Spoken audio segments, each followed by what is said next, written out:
15 minutes. Alors, nous poursuivons notre programme avec le capitaine de frégate Tommaso Volpe. Tommaso, prego. Il est actuellement représentant du commandement logistique de la marine italienne au service de soutien de la flotte de Toulon pour le programme Horizon et FREM. Il est diplômé ingénieur naval et mécanique de l'université de Gênes et sa carrière l'a conduit à beaucoup travailler sur la gestion, sur des questions de logistique. Le REX qu'il nous propose aujourd'hui, c'est l'optimisation des stocks avec l'exemple de ce qui est effectivement mise en œuvre au sein de la marine italienne. Je démarre le timer, 10 minutes. Tommaso, prego. Bonjour à tous. Merci pour cette possibilité de vous parler. Et désolé que mon français n'est pas parfait. Donc, j'espère qu'il soit compréhensible. C'est bien aussi que ma présentation, c'est après la présentation de Janive, qu'il a posé une question. Je n'avais pas vu sa PPT. Il a posé une question. On cherche la documentation, on ne la trouve pas. Donc, ce que je voudrais vous présenter, ce n'est pas quelque chose à vous vendre, parce que ce n'est pas mon esprit, ce n'est pas mon travail, mais c'est de vous présenter comment la marine italienne elle a trouvé une petite solution à un autre problème. Quand on a trouvé la documentation, on a bien trouvé le composant qui est en avarie, mais on n'a pas trouvé le composant. Donc, on arrive au magasin et le composant qu'on a besoin n'est pas là. Et ça, c'est quelque chose qui c'est très souvent chez nous, je crois aussi en France, chez la Marine nationale. Et donc, bon, bref, la présentation, c'est où le curseur? C'est compréhensible en français, oui, j'espère. Alors, je ne vais pas vous faire une leçon. En plus, je ne peux pas faire comme l'amiral qui vous a présenté. Je ne suis pas ici pour les jeunes parce qu'ils ne sont pas italiens, donc je ne peux pas faire mon métier. Et ici, c'est pour vous expliquer que la marine italienne, il a compris depuis 20 ans que la conception du système primaire et la conception du système logistique, du soutien logistique doit être l'un à côté de l'autre.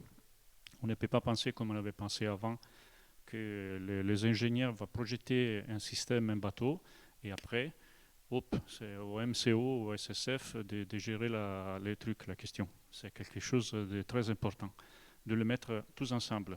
Et c'est pour ça qu'avec le programme FREM, donc, on arrive à 2000, c'est la même année de la création du SSF, qui on est monté, et je voudrais vous montrer la partie en jaune. Donc, c'est le transfert de connaissances entre les entreprises et la MMI, donc la marine italienne. C'est là où j'étais avant d'être affecté ici à Toulon.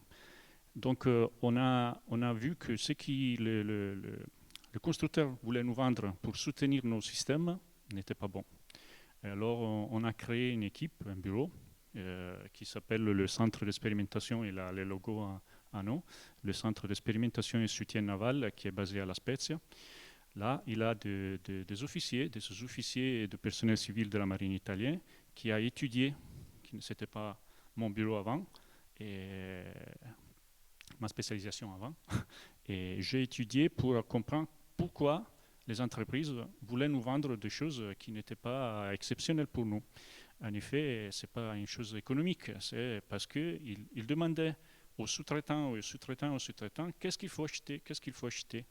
Et après, on arrive à comprendre qu'un système qui est bon, qui est valable, qui est efficace pour soutenir quelque chose dans un autre domaine qui n'est pas un domaine naval, ce n'est pas bon pour notre domaine, pour un domaine militaire et pas pour un domaine naval.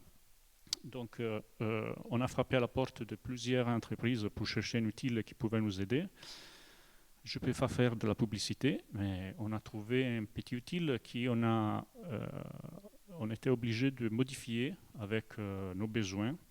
Et donc, cet outil, aujourd'hui, je l'appelle Opus 10, c'est une entreprise étrangère, ce n'est pas italien, donc je reviens encore une fois, je n'ai rien à vous vendre. Et à l'intérieur de laquelle on a mis input, de systèmes de données très simples, très connus qu'on va acheter avec les bateaux et des données que aussi la marine italienne va ajouter dans le même système. Donc, comme nous, on veut utiliser ce système, notre système. Quand je parle de système, en effet, je peux vous expliquer, c'est un système, c'est un radar, mais c'est aussi le même système, on peut le penser comme tous les bateaux entiers. Ce logiciel nous a aidés, même si c'est un logiciel qui, en effet, a été créé pour les avions. Donc, c'est quelque chose on était obligé d'améliorer, d'optimiser et de customize, je sais pas, de personnaliser pour nous, pour nos besoins. Et, ce système, en effet, ne va créer qu'un petit diagramme comme ça. Cette courbe, c'est une courbe, c'est un exemple évidemment, c'est en théorie, de la disponibilité et du prix qu'on va payer pour un système. Et chaque point, il va nous expliquer quelles sont la liste de rechange. Donc il faut imaginer qu'à l'intérieur, si on va mettre le curseur dans un point jaune, il va nous montrer une liste de composants. Et donc vous voyez que d'un point de vue théorique, c'est très simple de bien choisir le point rouge, qui sont les points après lesquels on va augmenter les coûts de l'argent qu'on va mettre dans un système, mais on n'a pas une augmentation de disponibilité opérationnelle qui va augmenter de la même rapidité. Donc cela, c'est le point, on peut dire, le meilleur à choisir. Je voulais vous montrer aussi des exemples qu'on a fait. Voilà. Cela, c'est une capture d'écran de mon écran. En effet, c'est pour Frame. Ce que je vous disais avant, c'est de créer une optimisation, une personnalisation de ces systèmes qui étaient pour un avion. Donc, c'était très simple. Il y a un vendeur et il y a un magasin qui fait du stock. Et un avion, c'est tout. Pour un bateau, c'est pas comme ça. Donc nous, on a été obligé de mettre qu'il y a quelqu'un qui nous vend le bateau ou un système. Après, il y a deux magasins. C'est la direction du magasin, l'acronyme que vous voyez ici, déplacé en deux bases, la base de la Spezia et la base de Taranto, donc au nord au sud de l'Italie. C'est la partie en bleu. Et après, le deux Arsenal pluriel, c'est Arsenal, oui, je ne sais pas. Et basé à La Spezia et aussi à Taranto. Le problème que l'avion n'a pas, que nous, on peut s'échanger des pièces. Donc, entre les bases, on peut s'échanger des pièces. Entre l'arsenal, on peut s'échanger des pièces. Et je peux vous dire aussi, entre les bateaux, ici n'est pas indiqué, mais entre les bateaux, on peut s'échanger des pièces. Et évident que dans un avion, ça là, c'est pas possible. Hein? Un avion qui est au ciel de se mettre à côté d'un autre pour s'échanger des pièces.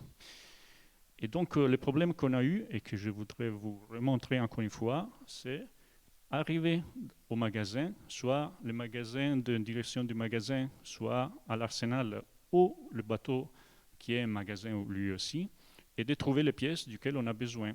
Donc, c'est une probabilité de trouver une pièce. On a dit avant ce matin la maintenance prévisionnelle. En attendant la maintenance prévisionnelle, on est encore basé sur la maintenance préventive. Donc c'est très simple à choisir le composant de la maintenance préventive. C'est pas très simple de choisir pour la maintenance corrective. Donc si on a une avarie. Cela c'est un radar, c'est l'exemple d'un radar. Ce système nous a permis au début de mesurer aussi le stock qu'on avait.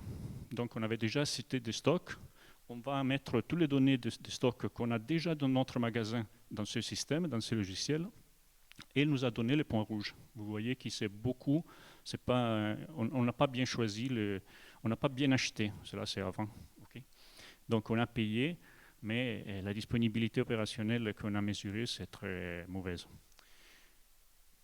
Dans ces autres systèmes, c'est le même. Comment on peut le soutenir, mais dans l'axe vertical, ce n'est pas non plus la disponibilité opérationnelle, mais c'est une probabilité de trouver, je vous disais avant, c'est la probabilité de ne pas déplacer le minimum de stock que vous avez dans le magasin.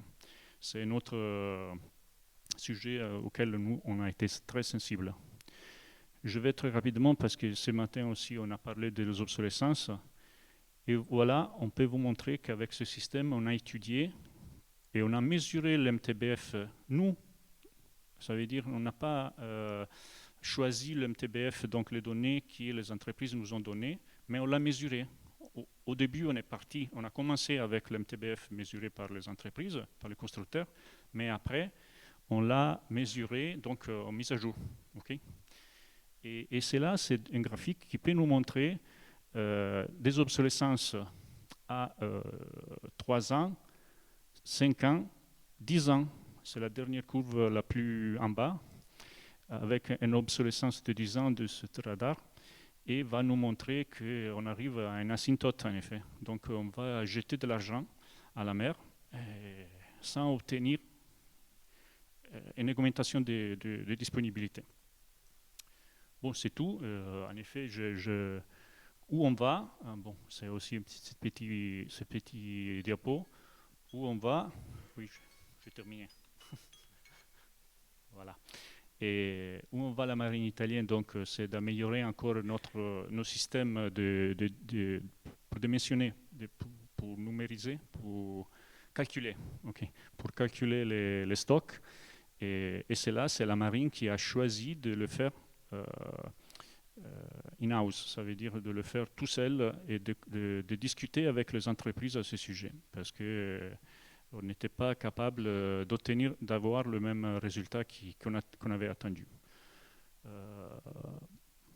Bon, c'est tout. Donc, c'est évident que c'est le besoin d'augmenter et de réduire les coûts. Okay, dans cette période, on a dit que ce n'est pas le siècle de la financière, mais les problèmes des coûts, surtout parce que ce n'est pas notre argent, c'est l'argent du contribuant. Donc, bon, je de référence ici, encore pour quelques mois, j'ai une adresse mail française, mais vous pouvez me rejoindre aussi dans l'adresse italienne, officielle italien. Bon, merci. Merci beaucoup, Tommaso Volpe, donc, qui reste avec nous toute la journée, de toute façon, si vous avez des questions à poser.